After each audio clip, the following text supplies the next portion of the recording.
नमस्कार दोस्तों, स्वागत है आपका साइंस फर्स्ट चैनल के अंदर। दोस्तों, कहते हैं कि यूं तो अरमान बहुत है जिंदगी में, पर साकार हो तो बात बने। यूं तो अरमान बहुत है जिंदगी में, पर साकार हो तो बात बने।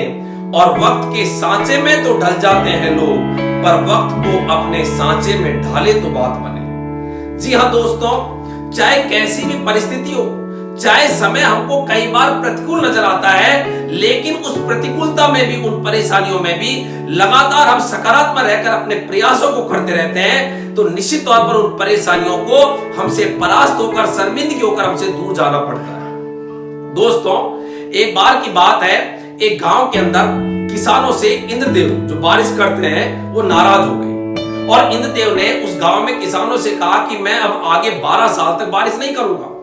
ये सुन के किसान जो है वो बहुत ज्यादा दुखी हुए कि भगवान 12 साल तक बारिश नहीं होगी तो हम कैसे अपने जीवन यापन को करेंगे, तो हमको कोई बताइए तो सही कोई तरीका। तो उन्होंने कहा कि यदि आप शिव भगवान को प्रसन्न कर लेते हो, शिव जी को, और यदि वो डमरू बजा देते हैं तो उनकी डमरू की आवाज को सुनकर मैं बारिश कर दूंगा। और ये कहकर वहां से इंद्रदेव चले गए। अब वहां पर जो किसान थे वो शिव भगवान को प्रसन्न करने के लिए वहां पर बैठ गए, उनकी प्रार्थना करने लग गए, आराधना करने लग गए। और इधर इंद्रदेव ने इस पूरी घटना को शिव जी के पास जाके बता दिया और कहा कि भगवान आपको 12 साल तक डमरू नहीं बजाना है, और उनको प्रसन्न कर लिया। और शिव जी ने भी कह दिया कि ठीक है, मैं 12 साल तक डमरू नहीं बजाऊंगा। इधर जो किसान लगातार शिव जी की आराधना कर रहे थे, तो शिव जी वहां पर आए और उनसे कहा कि आप क्यों इतनी आराधना कर रहे हो, क्या चाहते हो। तो उन्होंने कहा कि भगवान, हमको इंद्रदेव ने ये कहा है कि 12 साल तक आपके यहाँ पर मैं बारिश नहीं करूंगा। यदि शिव जी डमरू बजा देते हैं तो मैं यहाँ पर बारिश कर दूंगा, तो आप डमरू बजा दीजिए। शिव जी ने कहा कि मैं 12 साल तक डमरू नहीं बजाऊंगा। और ये कह के शिव जी वहां से चले गए। किसान जो है ये बहुत ज्यादा निराश हो गए और अपने जीवन को जैसे तैसे जीने लगे। उनको ये पता लग गया कि अब 12 साल तक बारिश नहीं होने वाली है, क्योंकि शिव जी भी डमरू नहीं बजाएंगे और इंद्रदेव हमसे नाराज है। तो वो वहां से चले गए और निराश होकर और वो अपने जिंदगी को जैसे तैसे, जो भी अपने पास कुछ पैसा था उससे जिंदगी को जीने लगे। लेकिन उस गांव में एक किसान ऐसा था जो प्रतिवर्ष अपने खेतों में जाता और खेती के लिए जो भी प्रक्रियाएं होती, जोत लगाना, खाद डालना, बीज डालना, ये प्रक्रिया हमेशा हर साल करता। खेत के अंदर पाल बांधना, ये प्रति साल वो ऐसा काम करता। गांव के अन्य किसान उस पर हंसते कि जब सबको पता है कि 12 साल तक बारिश होगी नहीं, तो ये व्यर्थ के अंदर क्यों अपनी मेहनत को करता है, और उस पर हमेशा हंसते रहते। ऐसे करते करते 3 साल हो गए। वो प्रत्येक साल वो किसान अपने खेतों में जाता और खेती की समस्त प्रक्रियाओं को करता।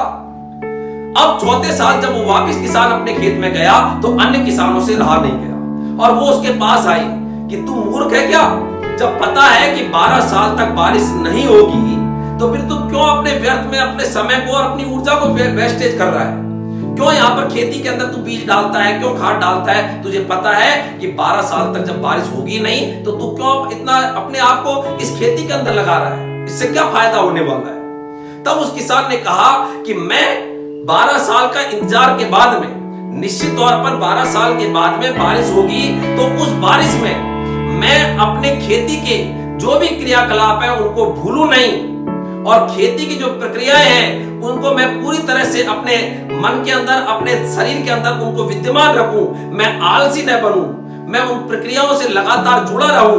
मुझको 12 साल बाद में खेती करने की प्रक्रिया से अजीब सा महसूस नहीं करना पड़े, इसके लिए मैं लगातार इस प्रकार का प्रयास करता हूं। इसलिए कहते भी है बच्चों कि मंजिल मिले या न मिले ये तो मुकद्दर की बात है। मंजिल मिले या न मिले ये तो मुकद्दर की बात है, लेकिन हम प्रयास ही ना करें ये तो गलत बात है। और लगातार उसने चौथे साल में उस किसान ने वहां पर खेती की समस्त प्रक्रियाओं को अपनाया। और जैसे खेती की इस प्रक्रिया को अपनाते हुए भगवान शिव के साथ पार्वती इस दृश्य को जब देख रही थी, तो पार्वती ने वहां पर शिव जी से कहा कि भगवान, ये किसान को पता है कि 12 साल तक बारिश नहीं होगी, लेकिन ये अपनी खेती करने की प्रक्रिया को, खेती करने के तरीकों को लगातार अपनाता है ताकि उनको भूल नहीं जाए। कहीं ऐसा नहीं हो कि 12 साल बाद में आप डमरू बजाना ही भूल जाओ। तो वहां पर तुरंत शिव जी ने कहा कि ऐसा नहीं है, मैं डमरू बजाना नहीं भूला हूं, मैं डमरू बजा सकता हूं, देखो मैं अभी बजा के बताता हूं। और जैसे ही शिव जी ने डमरू बजाया, उस शिव जी के डमरू की आवाज इंद्रदेव के कानों पर गई और जैसे ही इंद्रदेव के कानों पर डमरू की आवाज गई तो तुरंत इंद्रदेव ने वहां पर बारिश कर दी। और जैसे ही बारिश करी तो जो किसान प्रतिवर्ष अपने खेत में लगातार मेहनत करता, बीज डालता और जिसको वो अन्य गांव के किसान मूर्ख समझते थे, उसके जैसे ही खेत के अंदर पानी आया उसकी फसल लहलाने लग गई और अन्य किसानों को वहां पर निराश होना पड़ा। दोस्तों, एक छोटी सी बहुत ही सरलतम कहानी है, लेकिन वर्तमान समय में एक बहुत बड़ा हमको उपदेश देती है। ये उपदेश क्या है कि वर्तमान के अंदर हम इस कोरोना एपिडेमिक महामारी के दौर से गुजर रहे हैं और लगातार हम हमारे घरों के अंदर काम कर रहे हैं। सामान्यतः हम बाहर अपनी जिंदगी को वैसे व्यतीत नहीं कर रहे, उस भाव के रूप में नहीं चल रहे। लेकिन कोरोना निश्चित तौर पर खत्म होगा। ये कोरोना का खत्म होना शिव जी का डमरू है। एक दिन डमरू अवश्य बजेगा और ये कोरोना खत्म होगा और उसके बाद में जिंदगी अपने पूरे भाव में वैसे ही चलेगी। ये इंद्रदेव की होने वाली बारिश है।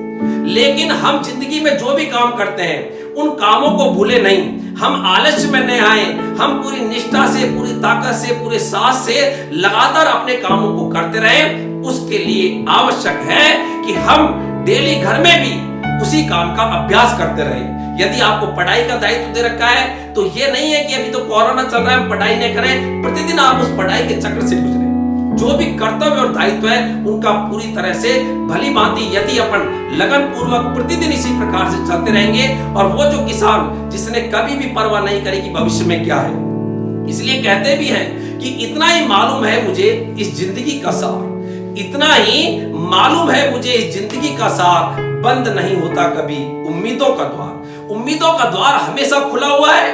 इसलिए जिंदगी के अंदर लगातार अपने कामों को, भले परिस्थितियां कैसी भी हो, परिस्थितियों को कभी भी अपन ये मान के कि परिस्थितियां जो है हमको काम करने के लिए हमारे अनुकूल नहीं है, ये दोषारोपण करना गलत है। हम परिस्थितियों को परास्त करके लगातार आगे बढ़ते रहे। इसलिए अंत में मैं आपसे इतना ही कहना चाहूंगा बच्चों कि यूं तो जिंदगी सांसों का सिलसिला है, यूं तो जिंदगी सांसों का सिलसिला है, पर पुरुषार्थ से व्यक्ति को सब कुछ मिला है और वही इस जिंदगी में सफल हो पाया है दोस्तों, जो हमेशा लीक से हटकर चला है। धन्यवाद। जय हिंद, जय भारत।